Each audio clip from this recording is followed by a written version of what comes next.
What is going on, everyone? My name's Boyd and I'm back with some more Age Mythology. The Titans action spawning in the bottom of the map in the red color, playing as Oranos. His name is Snp4 and his opponent today in the blue color playing also as Oranos.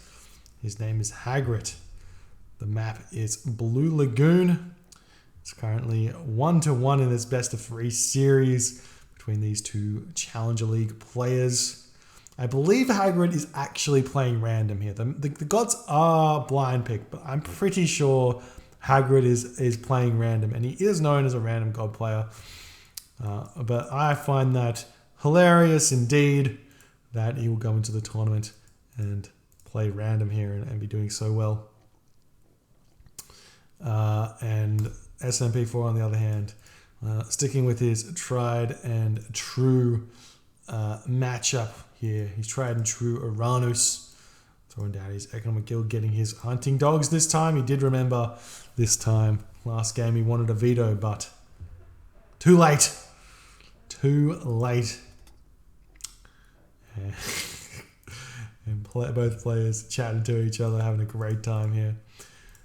And we'll see what they've got here. Oranos wars are always a very tricky one, to say the very least, because it sort of ends up being whoever wins the first fight gets the edge, and then in the top level, at that point, it's just they sit on that edge, that 30-second extra advantage that they gather, and then they just abuse that advantage for the rest of the game and end up just winning because of either an earlier second town center, which brings in an even earlier third town center, which brings in even earlier heroic age, even earlier mythic age, compounds or whatever, or they hit like a classical age timing on a gold staff or something like that.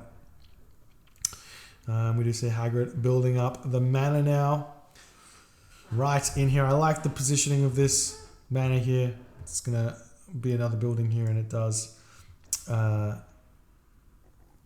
sit very, very nicely indeed. See the villagers now moving forward, moving up to the gazelle over here. Villagers popping out of the manor and swapping positions there. That's funny, but that makes sense. Got to get every single little bit of efficiency as you possibly can. That's found a baboon over here and some zebra as well for Hagrid. Snp4 is moving his scouts forward. Has spotted this villager already chilling over here on this gazelle. And these citizen over here eating the giraffe, feeling good about their life choices. And they're moving over onto the berries. He does have food over here. Surprised to see he wouldn't just make the trek down to these gazelle. I'm pretty sure that you would make the food up for it by the walking time distance there without fail. And the temple going down for Snp4 as well. There's the temple coming down for Hagrit. This is late though. I don't think the temple comes up in time. And Hagrid had 0 gold there as well. Maybe it'll come out just in time. Nope, just a little bit late. That's funny. I'm not sure why he was so short on gold there though, to be honest. Not sure what happened. But Snp4 slightly in front of the advanced time here, 20% and 10% behind, or 8% behind for Hagrid, so a couple of seconds there behind on the classical age. Won't be the biggest deal, but every little bit of time here does matter. And Snp4 bringing his oracles back yet again. This is not something we've been seeing by a lot of players, and he's been valoring these quite a bit to allow them to get an extra bonus in his army. The players normally with these oracles in the Oranos matchups, they position them very far out of the play to see things like these giraffe getting gathered. Position one over here behind the tree. Position one over here beside the town center, chilling over here or over in this corner here, so that you can just spot all of the important things going on in the map. And we do see some oracles moving forward here for Hagrid. Maybe going to be casting Valor on them to hit this food situation here. There's no mana here. There's the Prometheus for Snp4. Barracks coming down here for Snp4. And Hagrid is on top of these citizen. Old Essington, there's the Valor for Snp4. Gets the hero citizen value with that one. And then these citizen going to get pushed back off. But that's a lot of food getting lost out on right now. The citizen moving over onto this, to the the tree here. The hero citizen still not gathering for Snp4. This is absolute value right now for Hagrit. And he's not only that, nice micro there, pulling back the Oracle hero there. And the heroes are then turning around. Very low HP Oracle here, but it's looking like Hagrit's going to have to retreat as the hero citizen helping out too much. We've got the Promethean offspring coming in now for Snp4. Going to be hitting this wood villager here, and Hagrit sitting idle at this point, making catapulties here. Do these have a bonus against Terma? There's no bonus against Terma. There's no reason at all to be making catapulties here. If you're in an Oranos mirror, they have no advantage at all in this matchup beyond getting them hero-wise and picking off myth units. They do have a big bonus against those, and they have like very low PS armor as well. They have decent hack armor. They're basically the same as a Murmilowix, but less damage, have a little bit more HP. So I guess if you're using them to pick off a myth unit there, it may have some sort of an option, but interesting decision to say the very least. We'll see if it works for him or not. The Murmillo actually also have a bonus against the Terma as well, which is another thing that the Catapulti doesn't have. And Hagrit now moving in. His army is looking very terrifying indeed, but it's 51 pop to 54 pop right now. Hagrit does snipe a Terma here, which is beginning to be very, very big there. Terma sitting in the back. So I'm trying to hit some units there. Snp4 does capture the Pygmalion statue though, 40% extra villager hit points, and that's going up to 224 if we check out the hero citizen there. 288 hit points on the hero citizen. If Hagrit gets a villager kill this game, I will be very surprised, to say the very, very least. And Snp4 moving forward right now as the Murmillo are able to get a lot of damage dealt, and a shockwave coming down onto Snp4's army there as Hagrit's trying to get some damage done, but they're not quite attacking for some reason. This Murmillo is out of position. Hagrit's got to turn around and pick that one off. He will be able to force that Murmillo away from this location here, but the Terma will chase that one down. It looks like potentially Promethean or something else there as well. Valor coming down for Hagrit, getting his first hero citizen, I should say, not another hero citizen.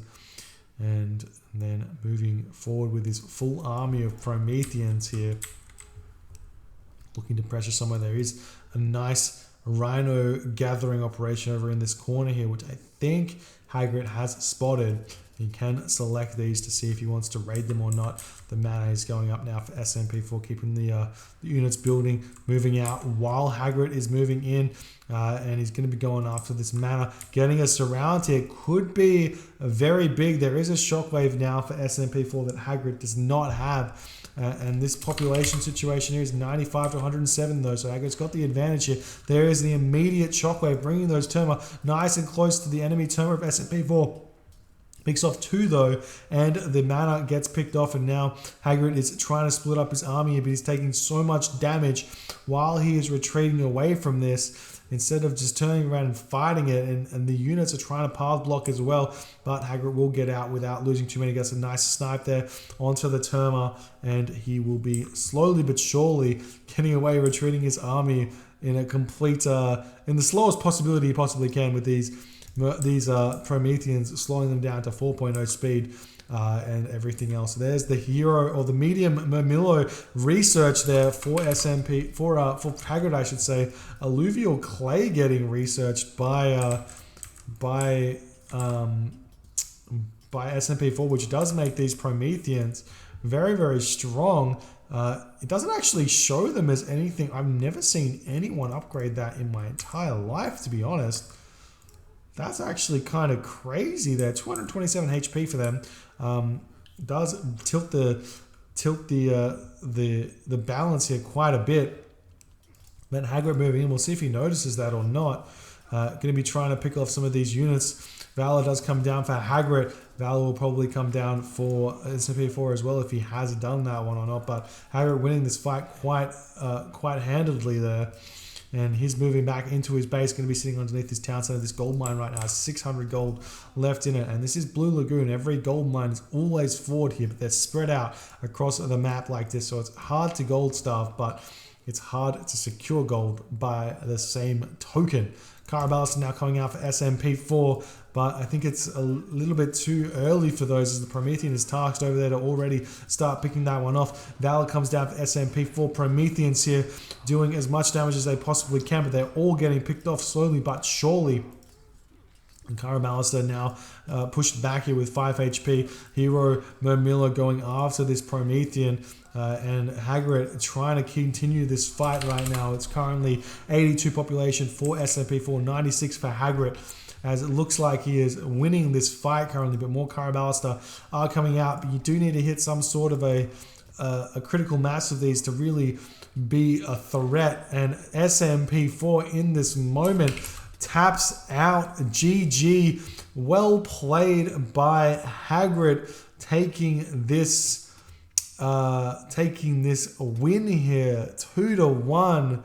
GG, winning the Oranos mirror in the main god matchup versus kind of an off god, even though he's random, but does take this one.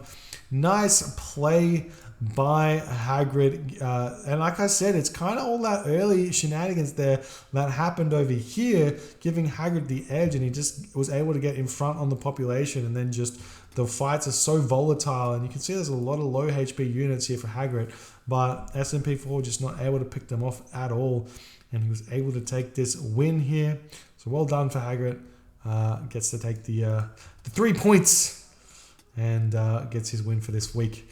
Anyways, I want to thank you guys so much for watching. If you did enjoy these games, please hit the follow button on the Twitch, or if you're watching on YouTube, hit the subscribe button. I do appreciate those ones, and I will see you guys next time.